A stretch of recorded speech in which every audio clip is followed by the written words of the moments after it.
This is about a 46-year conflict that started really in 1979, so there's deep roots in it. Existential threat in Iran with long-range missiles and nuclear would be a threat to many people. I think it's also, keep in mind, the complexity for the Arab Gulf countries, who on the one hand are very aware of their vulnerabilities because they're just across the Gulf and so forth, their oil, their gas, and their desalinization, and don't want to be in a position where Iran can dominate the scene, but on the other hand, very worried about how a conflict would spill over, because once the shooting starts, you really don't know where it goes. So do you think the U.S. should join Israel in military strikes on Iran? And I ask this because you'll know this more than anybody else as well. Fordow, right, where they do the nuclear enrichment, right? That is underground, about 500, 800 meters, if I'm not mistaken, and then the whole thing is encased in reinforced concrete. Israel does not have the weapons to strike that target. The U.S. does with their MOP, and that can only be delivered by B-2, which Israel does not have. So should the U.S. be part of it? I'm not going to say whether the United States should do it or not. Obviously, the president has pulled out his 2-week window, and he's still telling the Iranians you need to negotiate in some form.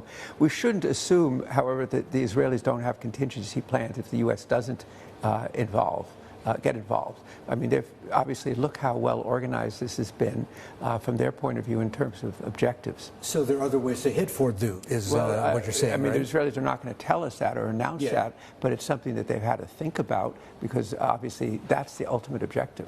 Okay. If it does happen, right, what is Vladimir Putin going to do? What is the Russian response going to be? And is that a risk that we should be aware of? The whole Russian situation, I mean, because Russia is allied with Iran. It did, until last few years, have fairly good relations with Israel.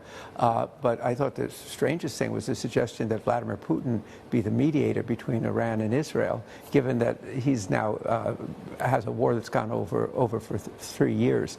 I think he's, but this actually, it's good for him to take attention away from Ukraine. Yeah. I want to push you a little bit more on the decision by the president. Obviously, he's having to deal with his MAGA base right now, right? The hard right, which is super isolationist, and their view is, look, no, we don't want to get involved. No, not again, not on your life, right?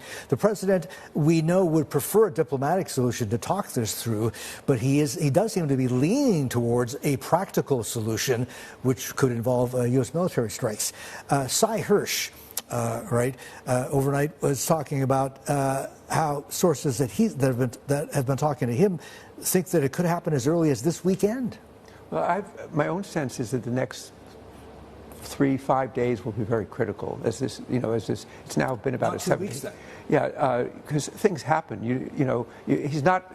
President Trump is not totally in control of events either, and we're starting to see, for instance, this hospital in Israel was hit, and so forth. But and it's, in a sense, it's the president's style to, on the one hand, talk about applying force, and on the other hand, saying let's negotiate.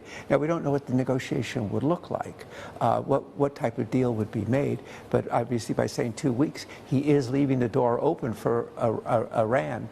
But remember, the supreme leader in Iran, his whole professional career has been built around being against the United States. And so the notion of making a deal with the United States would be tough for him. I'll add one other thing. So many of the decision makers around him no longer exist, so that you don't know what the channels of communication are within the Iranian government.